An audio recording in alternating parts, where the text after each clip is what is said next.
শাহরুখ খানের ভক্তদের জন্য বড় খবর, বলিউডের সুপারস্টার এবার হরর থ্রিলার ঘরানায় আসতে পারেন। নির্মাতা আদিত্য সারপোদ্দার তার নতুন সিনেমা হেরিটিকে শাহরুখকে প্রাসঙ্গিক বলে মন্তব্য করেছেন। এই সিনেমাটি হবে এক উচ্চ বাজেটের হরর থ্রিলার, যেখানে থাকবে উন্নত মানের বিএফএক্স এবং জটিল আবেগের গল্প। হেরিটিক সিনেমাটি একটি সাসপেন্স ও ভৌতিক গল্পের উপর নির্মিত হবে। এটি বলিউডের প্রচলিত হরর ঘরানা থেকে একদম আলাদা। সারপোদ্দার বিশ্বাস করেন, এই গল্প বলিউডের হরর থ্রিলার ঘরানায় এক নতুন দিগন্ত উন্মোচন করবে। বলিউড হাঙ্গামাকে দেওয়া এক সাক্ষাৎকারে সারপোদ্দার বলেন, শাহরুখ খানের ক্যারিশমা এবং চরিত্রের গভীরতা তাকে হরর থ্রিলারের জন্য নিখুঁত পছন্দ বানিয়েছে। তার মতে শাহরুখের অভিব্যক্তি ও দক্ষতা সিনেমার আবেগ এবং রহস্যময় পরিবেশকে আরো গভীর করবে।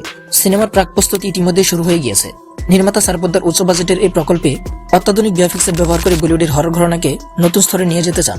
যদিও এখনো আনুষ্ঠানিক ঘোষণা আসেনি, তবে শাহরুখ খানের যুক্ত হওয়া এই প্রকল্পে সিনেমা প্রেমীদের কৌতূহল ও উত্তেজনা বাড়িয়েছে। হেরিটিক যদি সত্যি শাহরুখ খানকে নিয়ে নির্মিত হয়, তবে এটি বলিউডের হরর থ্রিলার ঘরানার এক বড় মাইলফলক হয়ে উঠবে।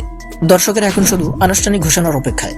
বাকি তোমরা এই মুভির জন্য কতটা এক্সাইটেড কমেন্ট করে জানাতে ভুলবে না। আর এমন সব আপডেট পেতে সাবস্ক্রাইব করে আমাদের সাথেই থাকো।